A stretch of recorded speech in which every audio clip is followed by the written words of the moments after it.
கர்த்தருடைய நாம மகிமை அடையட்டும். இந்த நல்ல நாளுக்காக நான் கர்த்தருக்கு நன்றி செலுத்தி நான் செபிக்கிறேன். இந்த நாளிலும் கூட உங்களை ஆசீர்வதிக்க கர்த்தர் விரும்புகிறார். ஆமென். எத்தனை பேர் விசுவாசிக்கிறீங்க? வாசியுங்கள். ஆதியாகமம் 15ஆம் அதிகாரம் 7ஆம் வசனம். பின்னும் அவர் அவனை நோக்கி, இந்த தேசத்தை உனக்கு சுதந்திரமாக கொடுக்கும் பொருட்டு உன்னை ஊர் என்கிற கல்தேயருடைய பட்டணத்திலிருந்து அழைத்து வந்த கர்த்தர் நானே என்றார். பின்னும் அவர் அவனை நோக்கி, இந்த தேசத்தை உனக்கு சுதந்திரமாக கொடுக்கும் பொருட்டு. இந்த நாளிலும் கூட என்னுடைய பிரசங்கத்தின் தலைப்பு என்னன்னா, சுதந்திரவாளியே சுதந்திரி. நம்மளாம் யாரு? சுதந்திரவாளிகள். ஸோ அந்த சுதந்திரவாளிகளாகிய நம்ம சுதந்திரிக்கிறவர்களாய் காணப்பட வேண்டும். இந்த இடத்துல சொல்லப்பட்டதான வார்த்தை ஆபிரகாமுக்கு ஆண்டவர் சொல்லுகிறார், இந்த தேசத்தை உனக்கு சுதந்திரமாக கொடுக்கும் பொருட்டு ஊர் என்கிற கல்தேயருடைய பட்டணத்தை விட்டு என்ன பண்ண உன்னை அழைத்து கொண்டு வந்தேன் என்று சொல்லி ஆண்டவர் சொல்லுகிறார். இந்த நாளிலும் கூட நம்மையும் கூட தேவன் சுதந்திரிப்பதற்காக, வாக்குத்தத்தங்களை சுதந்திரிப்பதற்காக, ஆசீர்வாதங்களை சுதந்திரிப்பதற்காக, நித்திய ஜீவனை சுதந்திரிப்பதற்காக தேவன் நம்மை அழைத்து கொண்டு வந்தார். ஆமென். எத்தனை பேர் விசுவாசிக்கிறீங்க? ஆண்டவர் அறியாம இருந்தோம், இயேசுவை தெரியாம இருந்தோம், அவருடைய நாமத்தின் வல்லமையை உணராம இருந்தோம். அப்படிப்பட்ட நம்மளை அவருடையதான வாக்குத்தத்தங்களை கொடுத்து நம்மளை ஆசீர்வதித்து உயர்த்துவதற்காக கர்த்தர் நம்மை அழைத்து வந்திருக்கிறார். ஆமென். ஆபிரகாம் ஒருவனாய் இருக்கும்போது கர்த்தர் அவனை அழைத்தார். ஊர் என்கிற கல்தேயருடைய பட்டணத்தை விட்டு கர்த்தர் அழைத்தார். எதற்காக சொல்லப்பட்டிருக்கு? இந்த தேசத்தை உனக்கு சுதந்திரமாக கொடுக்கும் பொருட்டு. வாக்குத்தத்தம் பண்ணப்பட்ட தேசத்தை கொடுக்கிறதுக்காக ஆபிரகாமை கர்த்தர் என்ன செய்கிறார்? அப்படிப்பட்டதான ஊர் என்கிற இடத்திலிருந்து கர்த்தர் அழைத்து வந்து வாக்குத்தத்தம் பண்ணப்பட்ட கானான் தேசத்தை சுதந்திரிக்க, ஆபிரகாமின் சந்ததிகள் சுதந்திரிக்க கர்த்தர் கிருபை செய்தார். ஆமென். இன்னொரு வசனம் வாசிங்க. ஆதியாகமம் 22:17. நான் உன்னை ஆசீர்வதிக்கவே ஆசீர்வதித்து உன் சந்ததியை வானத்து நட்சத்திரங்களைப் போலவும் கடற்கரை மணலைப் போலவும் பெருகவே பெருக பண்ணுவேன் என்றும் உன் சந்ததியார் தங்கள் சத்துருக்களின் வாசல்களை சுதந்திரித்துக் கொள்வார்கள் என்றும். உன் சந்ததியார் தங்கள் சத்துருக்களின் வாசல்களை சுதந்திரித்துக் கொள்வார்கள். ஆபிரகாமுக்கு ஆண்டவர் கொடுக்கப்பட்டதான இந்த வாக்கு தத்தம் இப்பொழுது பார்த்தீர்களானால் அவன் சந்ததியாகிய அவனுடைய குமாரர்களுக்கு வருகிறதான காரியத்தில் ஆண்டவர் சொல்லுகிறார், உன் சந்ததியார் தங்கள் சத்துருக்களின் வாசல்களை சுதந்திரித்துக் கொள்வார்கள். ஸோ இந்த நாளிலும் கூட ஆபிரகாமுக்கு ஆண்டவர் கொடுத்த அந்த வாக்கு தத்தம் பார்த்தீங்கன்னா, உன் சந்ததியார் என்ன பண்ண போறாங்க? தங்கள் சத்துருக்களுடையதான வாசல்களை, அவர்களுடையதான வாக்கு தத்தத்தின்படியே அந்த வாசஸ்தலங்களை நான் சுதந்திரிக்க நான் உன்னை அழைத்தேன் என்று சொல்லி ஆண்டவர் சொல்லுகிறார். இந்த நாளிலும் கூட இந்த வார்த்தையின்படியாக வாக்குத்தத்தங்களை சுதந்திரிக்க கர்த்தர் நம்மை அழைத்திருக்கிறார். அதே மாதிரி ஆதியாகமம் 28:4 வாசிங்க. தேவன் ஆபிரகாமுக்கு கொடுத்ததும் நீ பரதேசியாய் தங்குகிறதுமான தேசத்தை நீ சுதந்திரித்துக் கொள்ளும்படி ஆபிரகாமுக்கு அருளிய ஆசீர்வாதத்தை உனக்கும் உன் சந்ததிக்கும் அருளுவாராக என்று சொல்லி. இந்த இடத்துல ஈசாக்கு யாக்கோபை அழைத்து அவனை ஆசீர்வதித்து அனுப்புகிறார். என்ன சொல்றார் பாருங்க. தேவன் ஆபிரகாமுக்கு கொடுத்ததும் நீ பரதேசியாய் தங்குறதுமான தேசத்தை நீ சுதந்திரித்துக் கொள்ளும்படி நீயும் உன் சந்ததிகளும் என்ன செய்ய போறீங்க? சுதந்திரித்துக் கொள்ளுவீர்கள். ஆபிரகாமுக்கு கொடுத்த அந்த வாக்கு தத்தங்கள் உன்னோட வாழ்க்கையில நீனும் உன் சந்ததிகளும் என்ன பண்ண போறீங்க? சுதந்திரித்துக் கொள்வீர்கள் என்று சொல்லி தகப்பனாகிய ஈசாக்கு யாக்கோபை ஆசீர்வதிக்கிறது இடத்துல நம்ம என்ன பண்ணலாம்? வாசிக்கலாம். ஸோ இந்த நாளிலும் இந்த இடத்துல வந்திருக்கிற நம்முடைய வாழ்க்கையில கூட ஆபிரகாமின் ஆசீர்வாதங்கள் எல்லாம் இயேசு கிறிஸ்துவின் மூலமாய் நம்முடைய வாழ்க்கையில கர்த்தர் நிறைவேற்ற போகிறார். ஆமென். அந்த வாக்கு தத்தங்களை நாம் என்ன செய்யணுமா? சுதந்திரித்துக் கொள்ள வேண்டும். ஸோ வாக்கு தத்தத்தை நம்ம எப்படி சுதந்திரிக்க போகிறோம்? அதுதான் இன்னைக்கு நம்ம பார்க்க போகிறோம். என்னாகமம் 13:30 வாசிங்க. அப்பொழுது காலேப் மோசேக்கு முன்பாக ஜனங்களை அமர்த்தி, நாம் உடனே போய் அதை சுதந்திரித்துக் கொள்வோம், நாம் அதை எளிதாய் ஜெயித்து கொள்ளலாம் என்றான். காலேப் சொல்லுகிறான் ஜனங்களை பார்த்து, நாம் உடனே போய் அதை சுதந்திரித்துக் கொள்வோம். அது எப்படி சுதந்திரித்துக் கொள்ளலாமா? எளிதாய் சுதந்திரித்துக் கொள்ளலாம். அந்த இடத்துல பார்த்தீங்கன்னா எல்லாருமே அவிசுவாசமான வார்த்தைகளை சொல்றாங்க. நம்ம போய் சுதந்திரிக்க முடியாது, அங்கே என்ன பண்றாங்க, ஏனாக்கின் புத்திரர்கள் இருக்கிறாங்க, ஸோ அதை ஜெயிக்கிறது ரொம்ப கஷ்டம்னு சொல்லி எல்லாரும் சொன்ன இடத்துல காலேப் என்ன செய்கிறார்? ஜனங்களிடத்தில் சொல்லுகிறார், நாம் உடனே போய் அதை சுதந்திரித்துக் கொள்ளலாம். அது எப்படி சுதந்திரிக்கலாமா? எளிதாய் சுதந்திரிக்கலாம். அதே போல இந்த இடத்துல வந்திருக்கிற உங்க வாழ்க்கையில ஆண்டவர் கொடுத்த வாக்கு தத்தங்கள், ஆண்டவர் உங்க வாழ்க்கையில் என்னென்ன செய்வேன்னு சொல்லி ஆண்டவர் நிறைவேற்றினாரோ அவைகள் எல்லாம் சுதந்திரிக்கிற காலகட்டத்துக்குள்ளாக தேவன் நம்மை கொண்டு வந்திருக்கிறார். ஆமேன். நாம் எப்படி சுதந்திரிக்க போகிறோமா? உடனே சுதந்திரத்துக் கொள்வோம். வாய்களை திறந்து சொல்லுவோமா? ஆண்டவரே, நீர் எனக்கு கொடுத்த வாக்குகளை நான் உடனே சுதந்திரித்துக் கொள்வேன், அதை எளிதாய் சுதந்திரித்துக் கொள்வேன். நீங்கள் எப்படி ஜெபிக்கிறீங்களோ அப்படிதான் கர்த்தர் கிரியை செய்வார். ஆமென். வாய்களை திறந்து உற்சாகமாக சொல்லுங்க, நான் உடனே அதை சுதந்திரித்துக் கொள்வேன். வருஷம் ஆயிருக்கலாம், எத்தனையோ காலங்கள் ஓடி இருக்கலாம், ஆனால் நீங்கள் வாக்கு பண்ணாத நீங்கள் என்ன பண்ணுங்க, நினைவு கூர்ந்து சொல்லுங்க, நான் உடனே அதை சுதந்திரித்துக் கொள்வேன், அதை எளிதாய் சுதந்திரித்துக் கொள்வேன். காலை அப்படி சொன்னதுனால தான் அந்த வாக்குத்தத்தம் செய்யப்பட்ட அந்த கானான அந்த காலேப்பும் யோசுவா வந்து என்ன பண்ணாங்க, சுதந்திரித்தார்கள். அதுக்கப்புறம் வந்ததான புதிய சந்ததிகள் சுதந்திரித்தார்களே தவிர அதை முறுமுறுத்தவர்கள், விசுவாச குறைவாய் பேசினவர்கள் அதை என்ன பண்ணல, சுதந்திரிக்கவே இல்லை. ஸோ யார் விசுவாசிக்கிறார்களோ அவர்கள் தான் வாக்கு தத்தங்களை என்ன செய்ய முடியும், பெற்றுக்கொள்ள முடியும். நம்முடைய வாழ்க்கையில விசுவாசத்தினால யாவையும் பெற்றுக்கொள்ள கர்த்தர் கிருபை செய்வாராக. விசுவாசத்தினால் வராத யாவும் பாவமே என்று சொல்லப்பட்டிருக்கிறது. ஸோ ஆபிரகாம் விசுவாசித்தான், கர்த்தர் என்ன செய்தார், நீதியாக எண்ணினார். இந்த நாளிலும் கூட நம்முடைய தகப்பனாகிய ஆபிரகாம் விசுவாசித்தார்.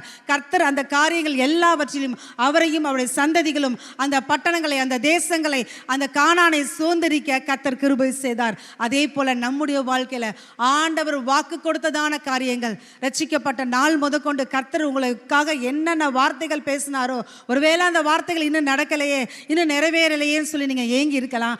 ஆனால் சொன்னவர் ஒரு நாளும் கைவிடுவதில்லை. ஆமென். யாக்கோபுக்கு ஆண்டவர் சொல்றாரு, நான் உனக்கு சொன்னதை செய்யும் அளவும் உன்னை கைவிடுவதில்லை. நான் உன்னை கைவிட மாட்டேன். நான் சொல்லிட்டேனா நிச்சயமா நிறைவேற்றுவேன். வசனம் சொல்கிறது, அவர் பொய் சொல்ல மனிதன் அல்ல, மனமாற மனுபுத்திரனும் அல்ல. அவர் வசனித்தும் நிறைவேற்றாதிருப்பாரோ? நிச்சயமாகவே ஆண்டவர் செய்வாருங்க. எத்தனை பேர் விசுவாசிக்கிறீங்க? ஆண்டவரால் கூடாத காரியம் ஒண்ணுமே இல்லை. நான் உன்னை ஆசீர்வதிப்பேன்னு சொல்லியிருக்கலாம், கர்த்தர் உங்கள் பிள்ளைகளை ஆசீர்வதிப்பேன்னு சொல்லியிருக்கலாம், இல்லை ஏதோ ஒரு வார்த்தையை கொடுத்து கர்த்தர் உங்களை தேற்றி இருக்கலாம். உன் வாழ்க்கை மாறும்னு ஆண்டவர் சொல்லியிருக்கலாம். என் வாழ்க்கை மாறலையே, என் பிரச்சனை மாறலையே, என் போராட்டம் மாறலையே, எல்லாம் அப்படியே இருக்கு நீங்க நினைக்கலாம். ஆனால் தெய்வ சமூக நீங்கள் காத்திருக்கும் போது உங்களுக்காக எழும்பி கர்த்தர் செய்ய நினைத்தது ஒரு நாளும் தடைபடாது. தேவனுடைய பிள்ளைகளே, ஆமே. தேவரீர் சகலத்தையும் செய்ய வல்லவர். அவர் செய்ய நினைத்தது தடைபடாது என்ற வார்த்தையின்படி உங்க வாழ்க்கையில கர்த்தர் செய்ய நினைச்சது என்ன செய்யாது, தடைபடாது. அப்ப நம்ம என்ன செய்ய போறோம், வாக்கு தத்தத்தை உடனே சுதந்திரிக்க போறோம். அப்புறம் எப்படி சுதந்திரிக்க போறோம், எளிதாய் சுதந்திரிக்க போறோம். காலேப்பை போல ஒரு விசுவாசமாய் நாம் செயல்பட கர்த்தர் நமக்கு கிருபை செய்வாராக. அது மாத்திரமல்ல, வாசிங்க உபாகமம் 11:30 வாசிங்க. உங்கள் தேவனாகிய கர்த்தர் உங்களுக்கு கொடுக்கிற தேசத்தை சுதந்தரிப்பதற்கு நீங்கள் யோர்தானை கடந்து போய் அதை சுதந்தரித்துக் கொண்டு அதிலே குடியிருப்பீர்கள். உபாகமம் 11:31 அது சொல்லப்பட்டதான வார்த்தையின்படி, உங்கள் தேவனாகிய கர்த்தர் உங்களுக்கு கொடுக்கிற தேசத்தை சுதந்தரிப்பதற்கு நீங்கள் யோர்தானை கடந்து போய் அதை சுதந்தரித்துக் கொண்டு அதிலே குடியிருப்பீர்கள். அப்ப ஆண்டவர் கொடுக்கிற தேசத்தை, அதாவது ஆண்டவர் கொடுக்கிற வாக்குத்தத்தத்தை நம்ம சுதந்திரிக்கணும்னா நம்ம என்ன செய்யணுமா, யோர்தானை கடக்கணும். யோர்தான் என்ன செய்யறது, குறுக்கே போகிறது. அந்த யோர்தானை தாண்டி தான் அவங்க கானானை சுதந்திரிக்க முடியும். அந்த யோர்தானை தாண்டி தான் வாக்குத்தத்த தேசத்தை சுதந்திரிக்க முடியும். வசனம் சொல்கிறது, நீங்கள் யோர்தானை கடந்து போய் அதை சுதந்திரித்து கொண்டு அதிலே குடியிருப்பீர்கள். யோர்தான் சொன்னா என்ன சொல்றேன்னா, தடையான காரியங்கள். ஒருவேளை உங்களுக்கு கொடுக்கப்பட்டதான வாக்குத்தத்தங்கள், ஆண்டவர் உங்களுக்கு கொடுத்ததான வார்த்தைகள் நிறைவேறுவதற்கு சில தடைகள் இருக்கிறது போல இருக்கலாம். காலத்தை பார்த்தா அது தாமதமாகிறது போல இருக்கலாம். தடைகளோ தாமதமோ, ஆனால் அவைகளையும் தாண்டி நாம் ஜெயிக்க கர்த்தர் கிருபை செய்வாராக. ஆமென். எத்தனை பேர் விசுவாசிக்கிறீங்க? ஆண்டவருடைய சமூகத்தில் சொல்லுங்க, எனக்கு விரோதமாய் வருகிற தடைகளா இருக்கலாம், தாமதமா இருக்கலாம், அவைகளை நான் தாண்டி நான் சுதந்திரிப்பேன் ஆண்டவரே. அடுத்த ஒரு வசனம் வாசிங்க, யோசுவா 1:2. என் தாசனாகிய மோசே மரித்து போனான், இப்பொழுது நீயும் இந்த ஜனங்கள் எல்லாரும் எழுந்து இந்த யோர்தானை கடந்து இஸ்ரவேல் புத்திரருக்கு நான் கொடுக்கும் தேசத்துக்கு போங்கள். என் தாசனாகிய மோசே மரித்து போனான். வாக்குத்தத்தம் கிடைக்க பெற்றதான அந்த தலைவர்கள் மரித்து போயிட்டாங்க. இதுவரைக்கும் வழி நடத்திட்டு வந்த மோசே மரிச்சிட்டாரு. யோசுவா பார்த்து கர்த்தர் சொல்றாரு, நீயும் இந்த ஜனங்கள் எல்லாரும் எழுந்து இந்த யோர்தானை கடந்து இஸ்ரவேல் புத்திரருக்கு நான் கொடுக்கும் தேசத்துக்கு போங்கள் என்று ஆண்டவர் சொல்லுகிறார். மோசையோட வாக்குத்தத்தம் முடிஞ்சிருச்சா? இல்லை. மோசே மரிச்சிட்டார். மோசே மரிச்சதுனால இஸ்ரவேல் ஜனங்களுக்கு கொடுத்த வாக்குத்தத்தமும் மரிச்சிருச்சா? இல்லை. ஆபிரகாம் மரிச்சிருக்கலாம், ஈசாக்கு மரிச்சிருக்கலாம், மோசே மரிச்சிருக்கலாம். ஆனால் வாக்கு தத்துவத்துக்குள் என்ன இருக்கிறது? ஜீவன் இருக்கிறது. ஆமேன். வார்த்தைக்குள் என்ன இருக்கிறது? ஜீவன் இருக்கிறது. அதே போல உங்களுக்கு வாக்கு பண்ணினவர் ஒரு நாளும் அவைகளை செய்யாமல் போவது இல்லை. இந்த வார்த்தைக்குள் என்ன இருக்கு? ஜீவன் இருக்கிறது. அவங்க மறைச்சிட்டாங்க, இதுவரைக்கும் என்னை வழி நடத்திட்டு வந்ததானே என்னுடைய தானே பேரண்ட்ஸ் மறைச்சிட்டாங்க, இதுவரைக்கும் என்னை வழி நடத்துதானே, எனக்கு ரட்சிப்பை கற்றுக் கொடுத்ததானே, என் ஸ்பிரிச்சுவலில் இருக்கிற நடத்தினதானே அந்த நபர்கள் மறைச்சிட்டாங்க. என் கூட காலம் முழுக்க உன் கூடயே இருப்பேன், கவலைப்படாதன்னு சொல்லி என்னை தேய்ச்சினவங்க மறைச்சிட்டாங்க. ஒருவேளை அவங்கள விட்டு என்னை விட்டு விலகி போயிட்டாங்க, அதனால என் வாக்கு தத்துவம் நிறைவேறாமல் போயிடுமோ அப்படின்னு நீங்கள் ஒருவேளை நினச்சிங்கன்னா, கர்த்தர் இன்னைக்கு உங்களை பார்த்தா சொல்கிறாரு, நான் உனக்கு சொன்னதை செய்யும் அளவும் உன்னை கைவிடுவதில்லை. ஆமென். அவர்கள் மரித்து போகலாம், உங்களை வழி நடத்தினவர்கள் மரித்து போகலாம், உங்களை நடத்தினவர்கள் உங்களை விட்டு விலகி போகலாம். ஆனால் தாயின் வயிற்றில் உருவாகும் முன்னே நம்மளை முன்குறிச்ச ஆண்டவர் ஒரு நாள் நம்மளை கைவிடுகிற தேவன் அல்ல. அவர் என்ன செய்வாராம்? அந்த வாக்கு தத்தத்தை சுதந்திரிக்க கர்த்தர் கிருபை செய்வார். ஆமென். அது எப்படி சுதந்திரிக்கணும்னா, ஜனங்களை பார்த்து ஆண்டவர் சொல்றாரு, யோசுவா பார்த்து சொல்றாரு, நீயும் ஜனங்கள் எல்லாரும் எழுந்து இந்த யோர்தானை கடந்து நான் சொன்ன தேசத்துக்கு நீங்க என்ன செய்யுங்க? போங்க. இப்போ முதல்ல என்ன செய்யணும்? வாக்கு தத்தம் நிறைவேற என்ன செய்யணும்? எழும்பணும். என்ன செய்யணும்? எழும்பணும். இருக்கிற இடத்த விட்டு என்ன செய்யணும்? எழும்பணும். உட்காந்து இருக்கிற இடத்துல உட்காந்து என்னோட வாக்கு நிறைவேறணும், என்னோட தரிசனம் நிறைவேறணும், நிறைவேறாது. நம்ம என்ன செய்யணும்? கர்த்தருக்காய் எழும்புகிறவர்களாய் காணப்பட வேண்டும். ஆமேன். அண்ணாலும் கூட எல்கானா எல்லாரும் என்ன செய்கிறாங்க? தேவனுடைய ஆலயத்துக்கு போகிறாங்க. வருஷந்தோறும் எல்கானா போய் பலி செலுத்துறது வழக்கம். அந்த வருஷத்துலையும் போய் பலி செலுத்துகிறாங்க. பலி செலுத்தி முடித்த உடனே எல்லாரும் புசித்து குடித்து இளைப்பாருகிற வேலையில் அண்ணாள் மாத்திரம் எழுந்திருந்தாள். ஆமேன். அண்ணாள் புசிக்கவும் இல்லை, அவள் என்ன செய்யலை? இளைப்பாரவும் இல்லை. அவள் எழுந்திருந்து தேவனுடைய அந்த ஆசரிப்பு கூடாரத்தில் போய் என்ன பண்ணுற? ஆலயத்தில் போய் அவள் ஜெபிக்க ஆரம்பிக்கிறா. தன் இருதயத்தை ஊற்றி ஜெபிக்க ஆரம்பிக்கிறான். அண்ணாள் எழுந்திருந்தால் அவள் வாழ்க்கை மாற ஆரம்பிச்சிச்சு. தேவன் அந்த ஜெபத்தை கேட்டு வசனம் சொல்லுகிறது, அவள் அப்புறம் போய் என்ன செய்யலையா? துக்கமுகமாக இருக்கவில்லை. கர்த்தர் அவள் ஜெபத்தை கேட்டு அவளை நிலைத்தருளி தேவன் அவளுக்கு ஒரு என்ன செய்கிறார்? சாமுவேலை கட்டளையிட்டார். ஆமேன். அண்ணாள் எழுந்திருந்தாள். நம்முடைய வாழ்க்கையில் எழும்பணும். எவைகளை விட்டு கர்த்தர் எழும்ப சொல்றாரோ அவைகளை விட்டு எழும்பணும். நம்முடைய வாழ்க்கையில் இருக்கிற துக்கங்களை விட்டு எழும்பணும். ஏதோ ஒன்று நடந்துருச்சு, என் வாழ்க்கையில் ஏதோ ஒரு காரியம் நடந்து போயிடுச்சு, ஏதோ ஒரு துக்கமான சம்பவம் நடந்துருச்சு, யாரோ என்னை பேசிட்டாங்க, அதனால நம்ம அப்படியே போயிடக்கூடாது. நம்ம என்ன செய்யணும்? எழும்பணும். எலியாவுக்கு விரோதமாக ஒரு வார்த்தை வந்துச்சு. என்ன வார்த்தை வந்துச்சு? நாளைக்கு இதே நாளில் உன் தலை வாங்கப்படும்னு சொல்லி போய் உட்காந்துட்டார். எங்கே உட்காந்துட்டார்? சூரியச்செடி கீழே உட்காந்துட்டார். அப்படியே படுத்துட்டார். ஆனால் ஆண்டவர் விடலை. ஒரு தூதனை அனுப்பி தட்டி எழுப்பி விட்டார். எலியாவே, நீ போக வேண்டிய தூரம் வெகு தூரம். நீ ராஜாக்களை அபிஷேகம் பண்ண வேண்டி இருக்கிறது, நீ தீர்க்கதரிசிகளை அபிஷேகம் பண்ண வேண்டி இருக்குது, நீ எழுப்பு என்று சொல்லி கர்த்தர் எழுப்பி விட்டார். அதே போல இந்த இடத்துல ஒருவேளை காலங்கள் ஆயிடுச்சு, எனக்கான காரியங்கள் வாய்க்கலையே, எனக்கான காரியங்கள் சம்பவிக்கலையே, இப்படியே என் வாழ்க்கை முடிஞ்சிருமான்னு நினைக்கிற உங்களை பார்த்தா கர்த்தர் சொல்றாரு, தட்டி எழுப்பி அவருடைய வார்த்தையை கொடுத்து, நீ இன்னும் ஓடணும், நீ இன்னும் ஓடணும், நீ இன்னும் ஓடும் பொழுது உனக்கானவில்லை நீ பெற்றுக்கொள்வா என்று சொல்லி கர்த்தர் சொல்லுகிறார். இந்த நாளிலும் கூட கர்த்தர் உங்களுக்கானதை கர்த்தர் ஆயத்தப்படுத்தி வைத்திருக்கிறார். ஆமேன். நம்ம செய்ய வேண்டிய காரியெல்லாம் எழும்பணும். கர்த்தருக்காக எழும்பணும். ஆண்டவருக்காக கழுகுகளை போல செற்றைகளை எடுத்து என்ன செய்யணுமா? எழும்பணும். கழுகு எங்க பறக்கும்? உயரத்தில். எல்லா பறவையை விட கழுகு எங்கே பறக்குமா? உயரத்தில் பறக்குமா. நீங்கள் காகத்தை போல தத்தி தத்தி தத்தி தத்தி நீங்கள் என்ன செய்யக்கூடாது? போயிட்டு இருக்கக்கூடாது. காகத்தை போல தத்தி தத்தி நடந்தீங்கன்னா இந்த உலகத்தில் இருக்கிறதான அசுத்தங்கள், இந்த உலகத்தில் இருக்கிற அருவருப்புகள், அவங்க அதை சொன்னாங்க, இவங்க இதை பேசிட்டாங்க, இவங்க இப்படி குறை சொல்கிறாங்க, இவங்க இப்படி என்ன பேசிட்டாங்க அப்படின்னு சொல்லி நம்மளும் அதையே செய்கிறதுக்கு முயற்சிப்போம். நம்ம தத்தி தத்தி நடக்கிறதுக்காக கர்த்தர் நம்மளை அழைக்கலை. ஆகாயத்தில் வட்டமிடுகிற கழுகை போல உயரத்தில் உன்னதத்தில் பறக்கிறதுக்காக கர்த்தர் நம்ம அழைச்சிருக்கிறார். ஆமேன். அப்போ வாக்குத்தத்தம் பண்ணப்பட்டவர்கள் அந்த வாக்குத்தத்தங்களை சுதந்திரிக்கணும்னா நாம் எழும்பி பறக்கிறவர்களாய் காணப்பட கர்த்தர் கிருபை செய்வாராக. ஆமேன். உயரத்தில் பறந்தோம்னா இந்த பூமியில் உள்ள காரியம்லாம் எப்படிங்க தெரியும்? சின்ன சின்னதாக தெரியும். ஃப்ளைட்டில் போன அனுபவம் எத்தனை பேருக்கு இருக்குன்னு தெரில. நீங்கள் ஃப்ளைட்டில் போயிருந்தீங்கன்னா நீங்கள் பார்த்துருப்பீங்க, அந்த பில்டிங்ஸ்லாம் எப்படி தெரியும்? அப்படியே குட்டி குட்டியாக இந்த சின்ன பிள்ளைங்களாம் அடுக்கி வச்சுருப்பாங்க பார்த்தீங்களா? அந்த மாதிரி பெரிய பெரிய பில்டிங்லாம் குட்டி குட்டியாக உங்களுக்கு தெரியும். அந்த பெரிய அந்த காவேரி ஆறுன்னு வச்சுக்கோங்களேன், அது பார்த்தீங்கன்னா ஒரு சின்ன வாய்க்கால் மாதிரி போகிறது என்ன செய்யலாம்? பார்க்கலாம். அதுக்கு மேலே உயரத்தில் போயிட்டீங்கன்னா ஒன்றுமே தெரியாது, மேகம் மட்டும்தான் தெரியும். அதே போல தான் நீங்கள் மேலே பறக்க பறக்க இந்த உலகத்தில் இருக்கிற பிரச்சனை, இந்த உலகத்தில் இருக்கிற கவலை, இந்த உலகத்தில் இருக்கிற போராட்டங்கள் எல்லாமே பார்த்தீங்கன்னா ஒன்றுமே பெருசாக உங்களுக்கு தெரியாது. கர்த்தர் மட்டும்தான் பெருசாக செய்வார்.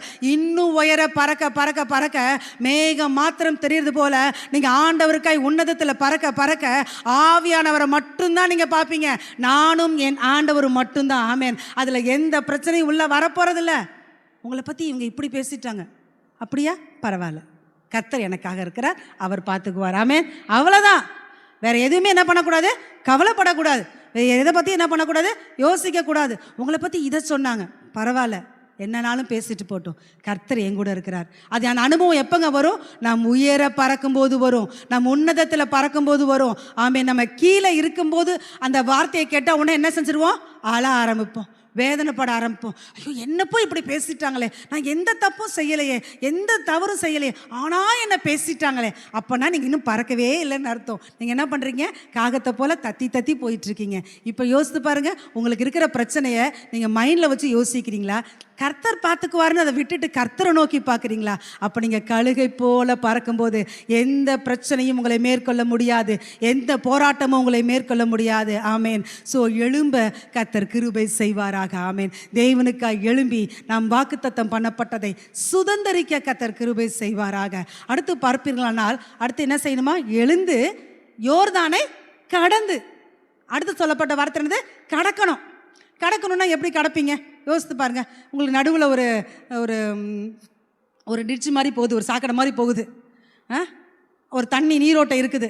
நீங்கள் எப்படி போவீங்க, தாண்டி போகணும். அதுக்கு என்ன செய்யணும், நம்ம ஒரு பவரை யூஸ் பண்ணுற மாதிரி என்ன செய்யணும், கொஞ்சம் ரிஸ்க் எடுத்து என்ன செய்யணும், தாண்டி போகணும். அதே போல தான் உங்களுக்கு இருக்கிற பிரச்சனைகள், உங்களுக்கு இருக்கிற போராட்டங்கள், நீங்கள் வாக்குத்தத்தத்தை சுதந்திரிக்க முடியாதபடி அது அப்படியே தடையாக வந்து நிற்கிது. தடைகளை போட்டின்னு ஒன்று சொல்லுவாங்க தெரியுமா, அங்கே ஓடி ஓடி என்ன பண்ணுவாங்க, அந்த தடையை தாண்டி போவாங்க, ஓடி ஓடி என்ன பண்ணுவாங்க, தாண்டி போவாங்க. அதே போல தான் உங்கள் வாழ்க்கையில் அங்கங்கே நிறைய காரியங்கள் இருக்குது, பேரிகேட் மாதிரி ஒன்று ஒன்றா இருக்குது. நீங்கள் ஓடுற நீங்கள் அந்த பேரிகேட்டை பார்த்தோன்னா அப்படியே நின்றக்கூடாது. என்ன செய்யணும், அந்த பேரிகேட்டை தாண்டுற அளவுக்கு நீங்கள் என்ன செய்யணும், இங்கேயே ஃபோர்ஸாக ஓடணும். ஃபோர்ஸாக ஓடினாதான் நீங்கள் தாண்ட முடியும். கிட்டக்க போய் என்ன பண்ண முடியாது, அதை தாண்ட முடியாது. அப்போ ஓடும் போதே நீங்கள் ஃபோர்ஸாக ஓடினாதான் அப்படி ஜம்ப் பண்ணிவிட்டு திரும்ப ஃபோர்ஸாக போகணும். அப்புறம் தான் என்ன செய்யும், அங்கே ஒரு இது காரியம் இந்த ஒரு பேரிகேட் மாதிரி இருக்கும், அதை என்ன செய்யணும், தாண்டி ஓடணும். அதே போல் தான் வாழ்க்கையில் நிறைய போராட்டங்கள், ஒன்று தாண்டுனா ஒன்று வரும், ஒன்று தாண்டுனா ஒன்று வரும். இது முடிஞ்சிச்சுன்னு நினைக்கிறோம், இன்னொன்று வந்து நிற்கும். அது எங்கேருந்து வச்சுன்னே நமக்கு தெரியாது. ஆனால் எத்தனை தடைகள் வரட்டும், எத்தனை போராட்டங்கள் வரட்டும், ஆண்டவராகிய கர்த்தர் கொடுத்த வாக்குத்தத்தத்தை பிடிச்சுக்கிட்டு நம்ம என்ன செய்யணுமா, அதை தாண்டி ஓட கர்த்தர் கிருபை செய்வாராக. யோர்தானை கடந்து தான் ஆக வேண்டும், தடைகளை தாண்டி ஓடித்தான் ஆக வேண்டும். ஆமென். அந்த தடையை பார்த்துட்டு உட்கார்ந்த இடத்துல உட்கார்ந்தீங்கன்னா நீங்கள் என்ன செய்ய முடியாது, வாக்குத்தத்தத்தை சுதந்திரிக்க முடியாது. உங்களுக்கான வாக்குத்தத்தத்தை நிறைவேற்றுகிற காலத்துக்குள்ளாக தேவன் நம்மளை கொண்டு வந்திருக்கிறார். ஆமென். அந்த வாக்குத்தத்தத்தை நீங்கள் சுதந்திரிக்கணும்னா எழும்பணும், நீங்கள் கடந்து போக கர்த்தர் கிருபை செய்வாராக. அடுத்து கடந்து என்ன செய்யணுமா, போங்கள், நான் கொடுக்கும் தேசத்துக்கு போங்கள். என்ன செய்யக்கூடாது, நிற்கக்கூடாது. சிலர் என்ன பண்ணிடுறாங்க, அப்படியே நின்றுட்டு அவங்க இப்படி ஓடுறாங்க, இவங்க இப்படி ஓடுறாங்க, மற்றவங்கள பார்க்காதீங்க. நமக்கு கொடுக்கப்பட்ட ஓட்டத்தில் நாம் ஓடணுமே தவிர அவங்க ஓட்டம் சரியில்லை, இவங்க ஓட்டம் சரியில்லை, இவங்க சரியில்லை, சர்ச்சு சரியில்லை, பாஸ்டர் இப்படி, இந்த சிஸ்டர் இப்படின்னு மற்றவங்களை குறை சொன்னால் நீங்கள் ஓட முடியாது. நீங்கள் என்ன பண்ணிட்டீங்க, ஓடாமல் நின்றுக்கிட்டு மற்றவங்கள வேடிக்கை பார்க்க ஆரம்பிச்சிட்டிங்கன்னு அர்த்தம். ஸோ அப்படிலாம் நான் பார்க்க மாட்டேன். நான் மனுஷனை பார்க்கலை, உலகத்தை பார்க்கலை, மற்றவங்கள பார்க்கலை. எனக்கு நியமிக்கப்பட்ட ஓட்டத்தில், ஆண்டவர் எனக்கு முன்னாடி வச்சுருக்கிற காரியத்தில் அவருக்காக நான் ஓடுறேன்னா நீங்கள் ஓடி அந்த வெற்றியை பெற்றுக்கொள்ள கர்த்தர் கிருபை செய்வாராக. ஆமென். அப்போ நம்ம என்ன செய்யணும், வாக்குத்தத்தங்களை சுதந்திரிக்கிறவர்களாய் எழுந்து கடந்து நாம் ஓடி அவைகளை சுதந்திரிக்க கர்த்தர் கிருபை செய்வாராக. ஆமென். ஆண்டவர் நமக்கு நிறைய வாக்குத்தத்தங்களை கொடுத்திருக்கிறார். அடுத்து யோசுவா 18:3 வாசிங்க. ஆகையால் யோசுவா இஸ்ரவேல் புத்திரரை நோக்கி, உங்கள் பிதாக்களின் தேவனாகிய கர்த்தர் உங்களுக்கு கொடுத்த தேசத்தை சுதந்தரித்துக் கொள்ள போகிறதற்கு நீங்கள் எந்த மட்டும் அசதியா இருப்பீர்கள். அடுத்து ஆண்டவர் சொல்றாரு, நீங்க என்ன பண்ணக்கூடாது, அசதியா இருக்கக்கூடாது, சோம்பலா இருக்கக்கூடாது. வாக்குத்தத்தங்களை வச்சு என்ன பண்ணணும், ஜெபிக்கணும். ஆண்டவரே, நீர் இப்படி சொல்லி இருக்கிறீரே, ஆண்டவரே எனக்கு இந்த வாக்கு கொடுத்துருக்கிறீரே, நீங்கள் நிறைவேற்றுங்க ஆண்டவரேன்னு சொல்லி வாக்கு தத்தங்களை என்ன செய்யணும், சொல்லி செபிக்க வேண்டும். ஆமென். அசதியாக இருக்கக்கூடாது, ஒரு சோர்வாக இருக்கக்கூடாது. அந்த வார்த்தைகளை அனுதினமும் சொல்லி நாம் ஜெபிக்க ஜெபிக்க கர்த்தர் அவைகளை ஏற்ற நேரத்தில் கர்த்தர் என்ன செய்வார், நிறைவேற்ற வல்லவராக இருக்கிறார். ஆமென். நம்முடைய வாழ்க்கையில் ஆண்டவர் கொடுத்த ஒவ்வொரு வார்த்தைகளும் ஏற்ற நேரத்தில் கர்த்தர் என்ன செய்வார், நிறைவேற்ற அவர் வல்லமை உள்ள தேவனாய் காணப்படுகிறார். ஆமென். வருஷங்கள் ஆகலாம், நாட்கள் ஆகலாம், ஆனாலும் கூட நம்ம சோர்ந்து போகக்கூடாது, அசதியாக இருக்கக்கூடாது. தேவன் வாக்கு பண்ணினவர் உண்மையுள்ளவராக இருக்கிறார். ஆமேன். ஒரு வசனத்தை வாசிங்க. அப்போஸ்தலர் 2ஆம் அதிகாரம் 39ஆம் வசனம். வாக்குத்தத்தமானது உங்களுக்கும் உங்கள் பிள்ளைகளுக்கும் நம்முடைய தேவனாகிய கர்த்தர் வரவழைக்கும் தூரத்தில் உள்ள யாவருக்கும் உண்டாயிருக்கிறது என்று சொல்லி. வாக்குத்தத்தமானது உங்களுக்கும் உங்கள் பிள்ளைகளுக்கும். ஆண்டவர் சொல்லுகிற வாக்குத்தத்தம் யாருக்குங்க? யாரோ ஒருத்தருக்கு இல்லை, நமக்கும் நம்முடைய பிள்ளைகளுக்கும். இன்னும் ஆண்டவர் யார் யார் தூரத்திலிருந்து வர்றாங்களோ அந்த புறஜாதிகளுக்கும் அந்த ஜனங்களுக்கும் வாக்குத்தத்தத்தை ஆண்டவர் என்ன செய்கிறார், கொடுக்கிறவராய் காணப்படுகிறார். இந்த வாக்குத்தத்தத்தை குறித்து இன்னொரு வசனம் வாசிங்க. 2 கொரிந்தியர் 1:20 வாசிங்கம்மா. எங்களால் தேவனுக்கு மகிமை உண்டாகும்படி தேவனுடைய வாக்குத்தத்தங்கள் எல்லாம் இயேசு கிறிஸ்துவுக்குள் ஆம் என்றும் அவருக்குள் ஆமேன் என்றும் இருக்கிறதே. தேவனுடைய வாக்குத்தத்தங்கள் எல்லாம் இயேசு கிறிஸ்துவுக்குள் ஆம் என்றும் ஆமேன் என்றும் இருக்கிறதே. ஆமேன் என்ன அர்த்தம்? அப்படியே ஆக கடவுது. எல்லா வாக்குத்தத்தங்களும் இயேசு கிறிஸ்துவின் மூலமாக நம்முடைய வாழ்க்கையில ஆம் என்றும் ஆமேன் என்றும் இருக்கிறது. வாய்களை திறந்து சொல்லுமா, இயேசு கிறிஸ்துவின் மூலமாக தேவன் எனக்கு கொடுத்த வாக்குத்தத்தங்கள் ஆம் என்றும் ஆமேன் என்றும் இருக்கிறது. அது அப்படியே ஆண்டவர் நிறைவேற்றுவார். ஒரு வார்த்தை கூட என்ன செய்யறதில்ல, தவறி போகிறது இல்லை. ஸோ வாக்குத்தத்தத்தை சுதந்திரிக்க கர்த்தர் நம்மை அழைத்திருக்கிறார். நம்முடைய வாழ்க்கையில் வாக்குத்தத்தத்தை சுதந்திரிக்கணும்னா நம்ம எழுந்து புறப்படுகிறவர்களாய் காணப்பட வேண்டும். நம்முடைய வாழ்க்கையில் இருக்கிற துக்கத்தை விட்டு எழும்பணும், தூசியை விட்டு எழும்பணும், பாவத்தை விட்டு எழும்பணும், நமக்கு விரோதமாக இருக்கிற போராட்டங்களை விட்டு எழும்பணும். எழும்பி யோர்தானை கடந்து அவைகளை சுதந்திரிக்க கர்த்தர் கிருபை செய்வாராக. அடுத்து 2வது என்னுடையதான காரியங்கள் நம்ம எதை சுதந்திரிக்கணும்னா, வாசிங்க 1 பேதுரு 3ஆம் அதிகாரம் 9ஆம் வசனம். தீமைக்கு தீமையும் உதாசனத்துக்கு உதாசனத்தையும் சரிக்கட்டாமல் அதற்கு பதிலாக நீங்கள் ஆசீர்வாதத்தை சுதந்திரித்துக் கொள்ளும்படி அழைக்கப்பட்டிருக்கிறவர்கள் என்று அறிந்து ஆசீர்வதியுங்கள். அடுத்து நம்ம எதை சுதந்திரிக்க போறோமா, ஆசீர்வாதத்தை சுதந்திரித்துக் கொள்ளும்படி அழைக்கப்பட்டிருக்கிறீர்கள் என்று அறிந்து ஆசீர்வதியுங்கள். 2வது நம்ம எதுக்காக அழைக்கப்பட்டிருக்கிறோம், ஆசீர்வாதத்தை சுதந்திரித்துக் கொள்ள. ஸோ ஆண்டவர் சொல்லியிருக்கிறார். என்னாகமம் 24 முதலாம் வசனம், இஸ்ரவேலை ஆசீர்வதிப்பதே கர்த்தருக்கு பிரியம். நம்மளை ஆசீர்வதிக்க தான் கர்த்தர் சித்தமுள்ளவராக இருக்கிறார். ஸோ இந்த இடத்துல சொல்லப்பட்ட வார்த்தையின்படி நம்ம முதல்ல வாக்குத்தத்தத்தை சுதந்திரிக்கிறோம். அடுத்து அதன் மூலமாக ஆசீர்வாதத்தை நம்ம என்ன பண்ணுறோம், சுதந்திரிக்கிறோம். ஸோ யாரை தேவன் ஆசீர்வதிக்க விரும்புகிறார், வாசிங்க உபாகமம் 28ஆம் அதிகாரம் 1 முதல் 2 வசனங்கள் வரை. இன்று நான் உனக்கு விதிக்கிற உன் தேவனாகிய கர்த்தருடைய கட்டளைகளின்படியெல்லாம் செய்ய நீ கவனமாய் இருக்கும்படிக்கு அவர் சத்தத்திற்கு உண்மையாய் செவி கொடுப்பாயானால் உன் தேவனாகிய கர்த்தர் பூமியில் உள்ள சகல ஜாதிகளிலும் உன்னை மேன்மையாக வைப்பார். நீ உன் தேவனாகிய கர்த்தரின் சத்தத்துக்கு செவி கொடுக்கும் போது இப்பொழுது சொல்லப்படும் ஆசீர்வாதங்கள் எல்லாம் உன்மேல் வந்து உனக்கு பலிக்கும். அப்ப ஆசீர்வாதத்தை நம்ம சுதந்திரிக்கணும்னா கர்த்தருடைய கட்டளைகளுக்கு நம்ம என்ன செய்யணுமா, கீழ்ப்படிய வேண்டும். உபாகமம் 28ஆம் அதிகாரத்தில் அந்த 14 வசனங்கள் வரைக்குமே ஆண்டவர் நிறைய ஆசீர்வாதமான வசனங்கள் சொல்லியிருக்கிறாரு.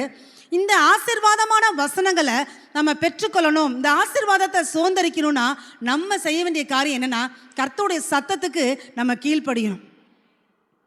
ஆண்டவர் என்ன வார்த்தை சொல்லியிருக்கிறாரோ அதுக்கு கீழ்ப்படுகிறவங்களுக்கு தான் தேவன் ஆசீர்வதிக்கிறார். ஆபிரகாமுக்கு ஆண்டவர் எப்படி ஆசீர்வாதத்தை கொடுத்தாரு, அவன் கீழ்ப்படிந்த பொழுது ஆசீர்வாதத்தை கொடுத்தார். ஈசாக்குக்கு கீழ்ப்படியும் போது ஆசீர்வாதத்தை கொடுத்தார். யாக்கோபுக்கு கீழ்ப்படியும் போது ஆசீர்வாதத்தை கொடுத்தார். அதே போல எந்த தேவனுடைய பிள்ளைகள் கர்த்தருக்கும் கர்த்தருடைய வார்த்தைக்கும் கீழ்ப்படுகிறார்களோ, தேவன் சொல்லுகிற வார்த்தைக்கு செவி கொடுக்கிறார்களோ, அவர்களுக்குத்தான் அந்த ஆசீர்வாதத்தை தேவன் கொடுப்பாரே தவிர கீழ்ப்படியாதவர்கள் தேவனுடைய ஆசீர்வாதத்தை என்ன பண்ண முடியாது, பெற்றுக்கொள்ள முடியாது. ஸோ இந்த நாளிலும் கூட தேவனுடைய வார்த்தைக்கு கீழ்ப்படுகிற இருதயத்தை கர்த்தர் நமக்கு தருவாராக. ஒரு வசனத்தை வாசிங்க, நீதிமொழிகள் 28:20.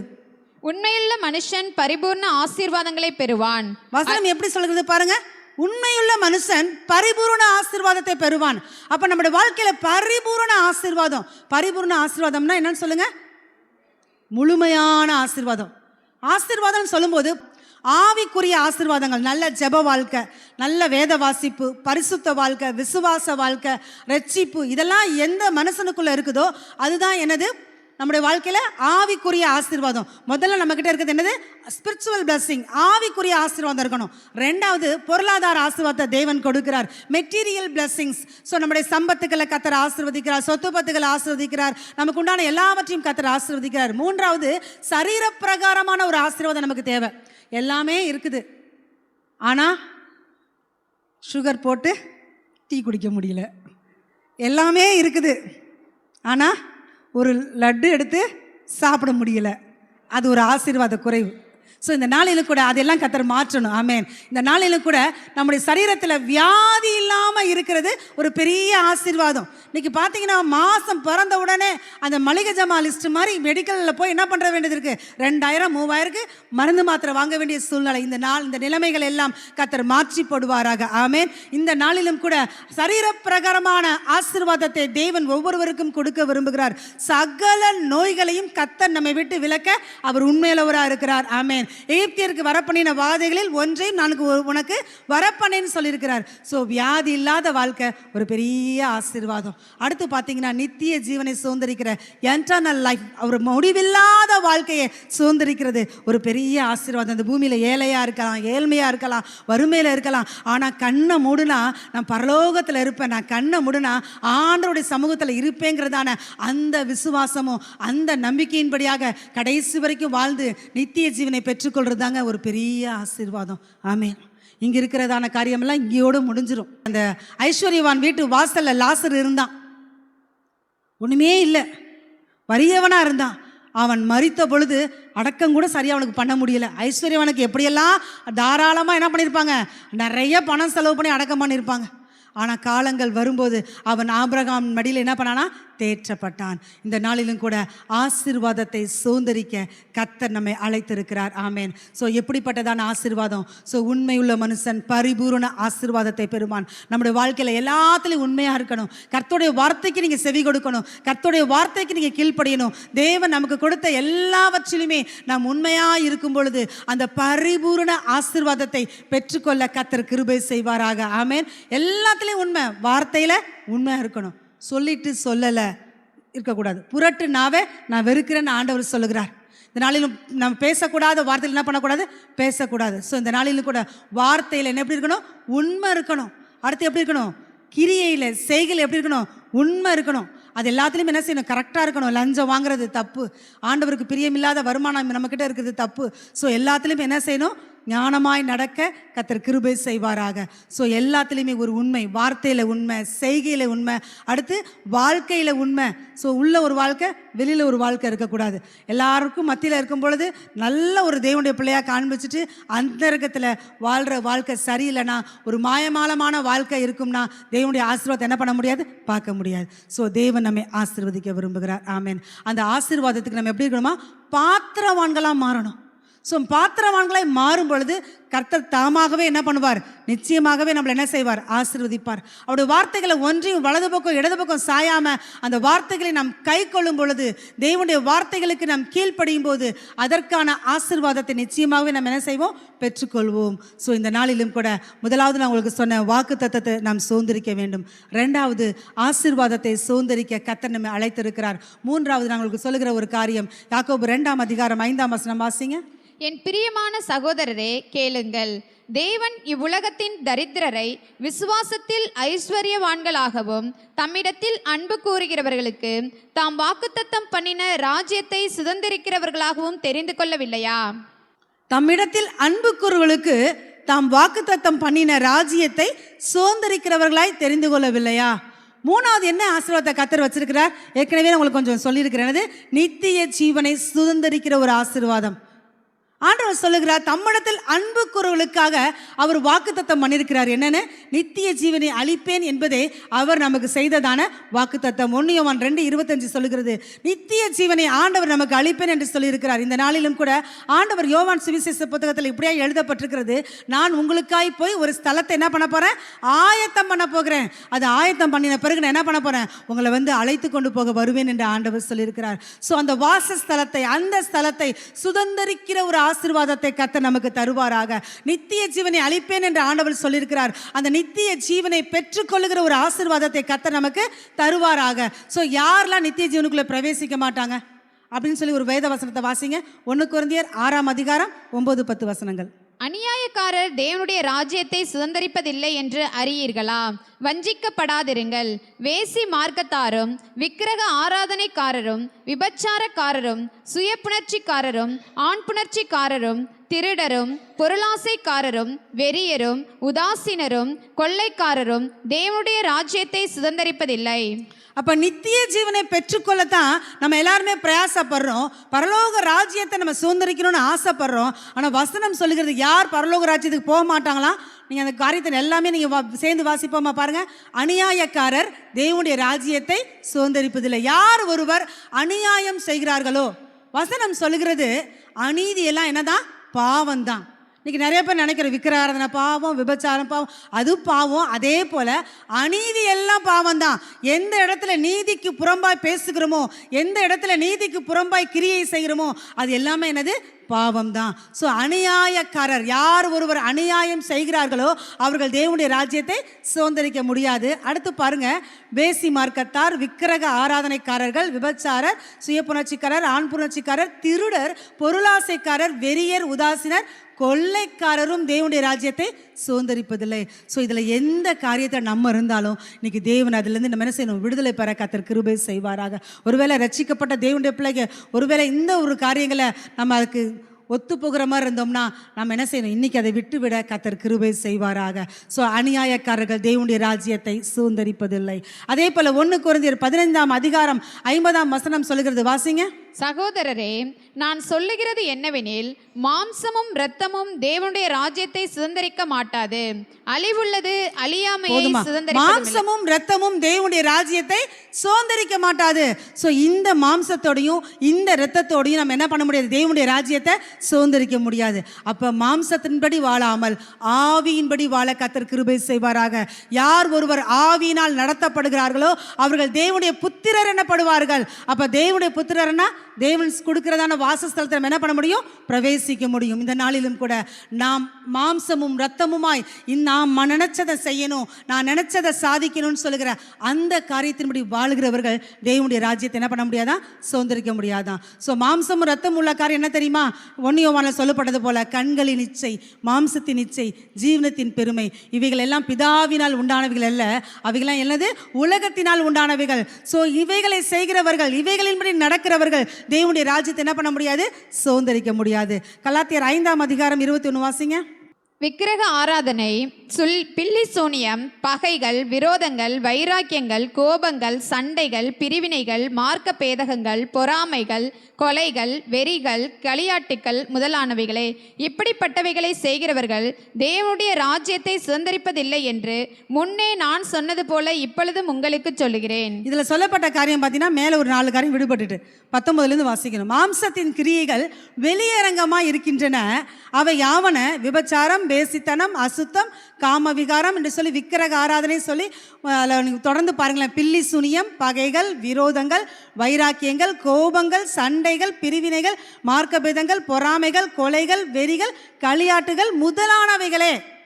தமிழ்ல ஒரு வார்த்தை என்னன்னா, முதலானவைகள் அப்படின்னு வந்துச்சுன்னா அது முடிஞ்சு போச்சுன்னு அர்த்தம் இல்லை, இன்னும் இருக்குன்னு அர்த்தம். அதில் முதலானவைகளே அப்படின்னா இன்னும் நிறைய காரியம் இருக்குது அப்படின்னு சொல்லி இன்னும் தொடரும் அப்படிங்கிற ஒரு வார்த்தை உண்டு. ஸோ இந்த நாளிலும் கூட இந்த முதலானவைகளே என்று சொல்லப்படுகிற காரியத்தில் பார்த்தீங்கன்னா 17 விதமான மாம்சத்தின் கிரியைகள் சொல்லப்பட்டிருக்கு. ஸோ இவைகளின்படி வாழ்கிறவர்கள், இவைகளை செய்கிறவர்கள் என்ன செய்வதில்லையா, தேவனுடைய ராஜ்யத்தை சுதந்திரிப்பது இல்லை. நல்லா யோசித்து பாருங்க. இதெல்லாம் படித்து பார்த்தா மனசுக்குள்ள ஒரு பயம் வருதா இல்லையா? டக்குன்னு ஒரு பொறாமை வந்துடுது, டக்குன்னு ஒரு கோபம் வருது, திடீர்னு சண்டை போட்டுடுறோம், திடீர்னு ஒரு பிரச்சனை வந்துடுது, திடீர்னு ஏதாவது ஒரு பாவத்துக்குள்ளே இந்த மாம்சத்தின் கிரியையில் வெளிப்பட்டுறது.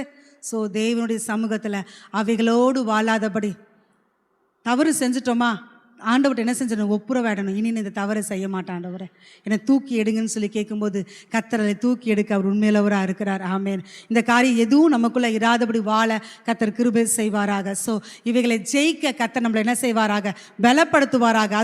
களியாட்டுகள்லாம் நிறைய பேருக்கு அதோட அர்த்தமே தெரியல. சினிமா பார்க்கலாமா, சீரியல் பார்க்கலாமா அப்படின்னு நிறைய பேருக்கு ஒரு கேள்வி. சினிமா பார்க்கக்கூடாது, சீரியல் பார்க்கக்கூடாதுன்னு எங்கேயாவது பைபிளில் எழுதியிருக்கா? எழுதலைல்ல, அப்போ ஏன் அதை பார்க்க வேண்டியதானே அப்படின்னு கூட சில பேர் என்ன பண்ணுறாங்க, கொஸ்டின் பண்ணுறாங்க. அவங்களுக்காக ஒரு ஆன்சர் என்னன்னா, பவுல் அப்போஸ்தலன் வாழ்ந்த காலத்தில், பேதுரு வாழ்ந்த காலத்தில் சினிமாவோ இல்லை சீரியலோ இல்லை. இருந்திருந்தால் பவுல் அப்போஸ்தலன் சொல்லியிருப்பார், நீ சினிமா பார்க்காதுன்னு எழுதியிருப்பார். ஸோ அந்த காலகட்டத்தில் அதெல்லாம் இல்லை, மின்சாரம் கூட இல்லாத ஒரு நாட்களாக இருந்திருக்கும். ஸோ இந்த சூழ்நிலையில் அதெல்லாம் எழுதி வைக்கப்படலை. ஆனால் பொதுவாக களியாட்டு என்று சொல்லும் பொழுது மனதை மகிழ்விக்கிற காரியங்கள், இருதயத்தை மயக்குகிற காரியங்கள் என்னது? களியாட்டுகள். ஸோ இந்த களியாட்டுகள் தான் சினிமாவுக்கும் சீரியலுக்கும் ஒத்து போகிறதான காரியங்கள். ஆமென். ஸோ இந்த காரியம் இதுக்கு தான் என்ன செய்யுது? ஒத்து போகுது. அவங்க சினிமா பார்க்குறதோ சீரியல் பார்க்குறதோ களியாட்டுக்கு சமம். இதை செய்கிறவர்கள் என்ன பண்ண முடியாது? தேவனுடைய ராஜ்யத்தை சுதந்திரிக்க முடியாது. இந்த நாளிலும் கூட தேவனுடைய பிள்ளைகளாக நம்முடைய வாழ்க்கையில் நித்திய ஜீவனை சுதந்திரிக்க கர்த்தர் கிருபை செய்வாராக. வீட்டில் ஜெப நேரத்தில் இதெல்லாம் வச்சு ஜெபம் பண்ணுங்க. ஆண்டவரே, இதெல்லாம் ஜெயிக்க எனக்கு கிருபை தாங்கப்பா, இதெல்லாம் நான் மேற்கொள்ள எனக்கு கிருபை தாங்கப்பா அப்படின்னு நீங்கள் ஜெபிக்க ஜெபிக்க கர்த்தர் உங்கள் வாழ்க்கையை மறுரூபமாக்குவார். இறுதியாக வசனத்தை வாசித்து முடிப்போம். எபிரேயர் 6:11 வாசிங்கம்மா. நீங்கள் அசதியாயிராமல் வாக்குத்தத்தமான ஆசீர்வாதங்களை விசுவாசத்தினாலும் நீடிய பொறுமையினாலும் சுதந்திரித்துக் கொள்ளுகிறவர்களை பின்பற்றுகிறவர்களாய் இருந்து. ஆமென். வசனம் சொல்லுகிறது, நீங்கள் அசதியாயிராமல் வாக்குத்தத்தமான ஆசீர்வாதங்களை எப்படி பெற்றுக்கொள்ளணுமா? விசுவாசத்தினால நீடிய பொறுமையினால சுதந்திரித்துக் கொள்ள கர்த்தர் கிருபை செய்வாராக. ஆரம்பத்தில் பார்த்தோம், வாக்குத்தத்தத்தை சுதந்திரிக்க வேண்டும். ரெண்டாவது ஆசீர்வாதத்தை சுதந்திரிக்க வேண்டும். மூன்றாவது நித்திய ஜீவனை சுதந்திரிக்க வேண்டும். ஸோ சுதந்திரவாளிகளாய் கர்த்தர் நம்மை அழைத்திருக்கிறார். என்னைக்கு இயேசுவை ஏற்றுக்கொண்டோமோ, என்னைக்கு இயேசுவின் ரத்தத்தினால் கழுவப்பட்டோமோ, என்னைக்கு தேவனுடைய சமூகத்தில் ஆண்டவரை அப்பா பிதாவே என்று கூப்பிட ஆரம்பித்தோமோ, அப்பவே ஆண்டவர் உங்களையும் என்னையும் ஆண்டவர் சுதந்திரவாளியாய் மாற்றிவிட்டார். நாம் யாருங்க? சுதந்திரவாளிகள், பங்காளி கிடையாது, சுதந்திரவாளிகள். நமக்கு உரிமை உண்டு. ஆண்டவருடையதான வாக்குத்தத்தங்களை பெற்றுக்கொள்ள உரிமை உண்டு, ஆசீர்வாதங்களை பெற்றுக்கொள்ள உரிமை உண்டு, நித்திய ஜீவனை சுதந்திரிக்க உரிமை உண்டு. ஸோ அவைகளை பெற்றுக்கொள்ளுகிற நம்ம எப்படி பெற்றுக்கொள்ளணுமா? விசுவாசத்தினால பெற்றுக்கொள்ளணும். தேவன் தருவார்கிற ஒரு விசுவாசம். அது மாத்திரம் இல்லை, நீடிய பொறுமை நமக்கு தேவை. எத்தனை வருஷங்கள் ஆனாலும் அவர் கொடுத்த வாக்குத்தத்தத்துக்காய் நீங்கள் காத்திருக்கும் போது தேவன் சொன்னதை நிச்சயமாய் அவர் நிறைவேற்றி முடிப்பார். தேவனுடைய பிள்ளைகளை, இறுதியாக ஒரு வசனம் 1 தீமோத்தேயு 6:12 வாசிங்கம்மா. விசுவாசத்தின் நல்ல போராட்டத்தை போராடு, நித்திய ஜீவனை பற்றிக்கொள், அதற்காகவே நீ அழைக்கப்பட்டாய். அநேக சாட்சிகளுக்கு முன்பாக நித்திய ஜீவனை பற்றிக்கொள், அதற்காகவே நீ அழைக்கப்பட்டாய். விசுவாசத்தில் நல்ல போராட்டத்தை போராடு. ஒவ்வொரு நாளும் விசுவாசத்தில் போராடி கொண்டே இருக்கிறோம். ஆனால் வசனம் சொல்கிறது, நீ இன்னும் போராடு, நல்ல போராட்டத்தை போராடு. ஆனாலும் வசனம் சொல்கிறது, நித்திய ஜீவனை பற்றிக்கொள், அதற்காகவே நீ அழைக்கப்பட்டாய்.